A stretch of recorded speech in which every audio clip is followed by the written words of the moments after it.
Good afternoon, good morning, good evening, everyone. I'm just going to walk you through National Bank's latest ESG report.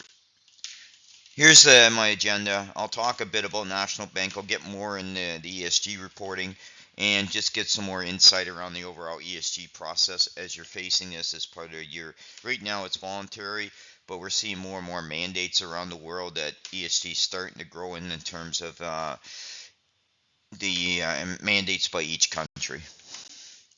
Here's a bio about myself. I'm a CPA CGA. I've spent over 35 years supporting financial data, either through driving financial solutions or as part of the closed consolidation and reporting cycle. This is a quick look at National Bank, and in the case of Canada, it's more, a lot of big banks control a lot of it compared to when you go to a country like the United States, which has more regional banks located. This gives you a good example of the size of the National Bank of Canada, and it's just something to bear in mind. It's significant. It plays, and it just gives you an idea where they're looking at in terms of their financing, green financing, or just overall their market.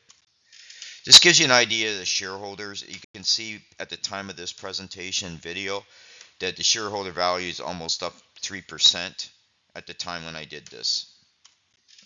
This gives you the quarterly results. It shows you they've had a solid quarter. Overall, a lot of quarters have been decent, except there's been some sales challenge and some margin challenges as well due to the economic uncertainty from the interest rates, consumer spending, household debt. This gives you an idea where they're kind of doing this like almost like a Gartner thing in terms of where they are in terms of their focus, right?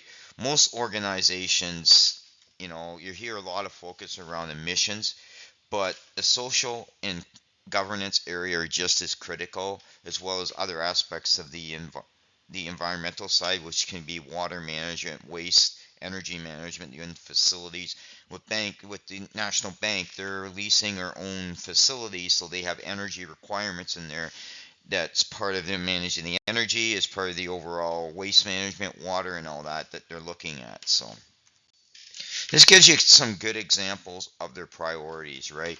Most cases, the large corporations, especially banks, because they're federal regulated, they tend to become more aggressive in terms of policies because they're viewed by the federal government in Canada to align with what strategy the government wants them on, DEI policies, the emission stuff. So they tend to be very active. It doesn't mean the oil sands or mining companies don't do this, but banking, because it's heavily federal and regulated and they're watching it, it's just something they tend to get more aggressive with. This gives you an idea where they're at in terms of certain things. Now, they talk about a Cambodian bank. They talk a bit about where they are in terms of the sustainable financing.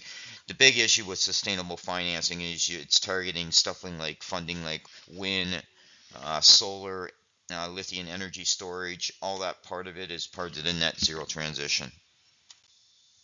This gives you a little bit of their dashboard in terms of where they're at in certain areas on the environment, on the emission side, the social side.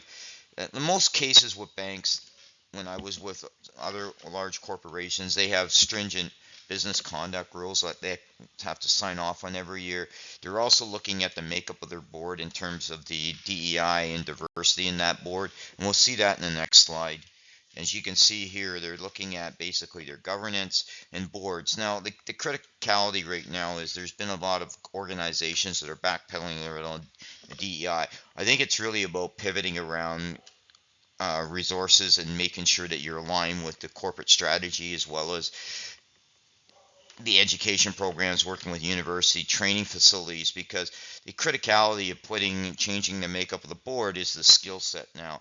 The skill set in the past you could get away with, there's a lot of CEOs, but I think it's going to start to change where you're going to start to see more people that have a diverse background, that they understand cybersecurity, ESG reporting, finance, as well as the overall marketing and sales strategies.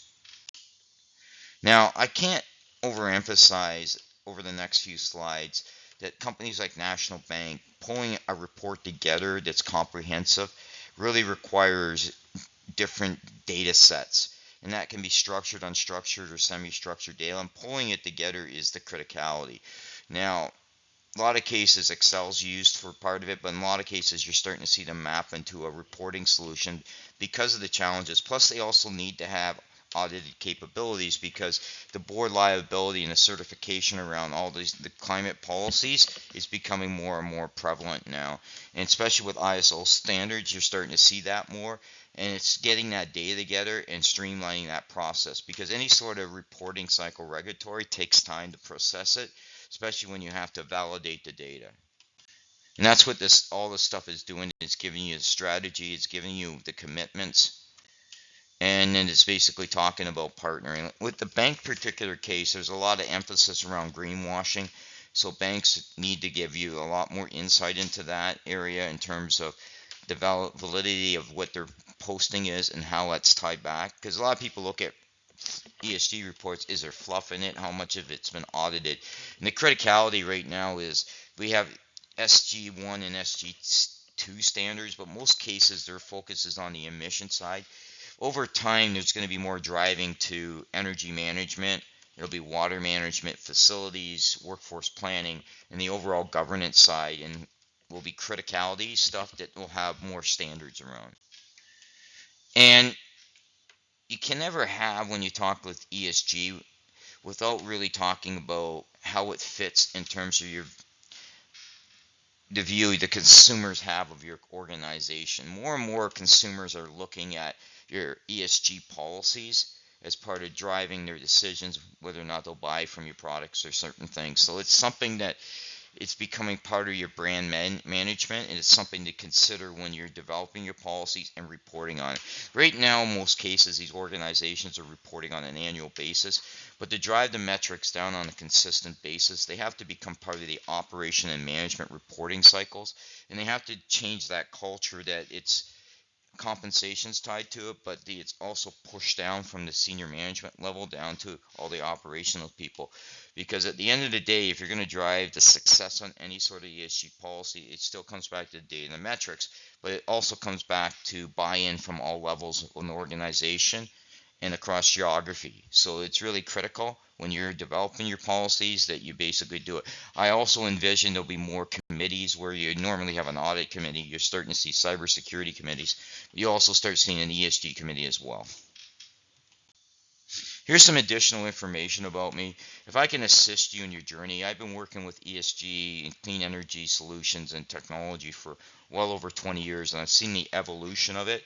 I've also seen the challenges with reporting in terms of driving the data, and especially around streamlining it.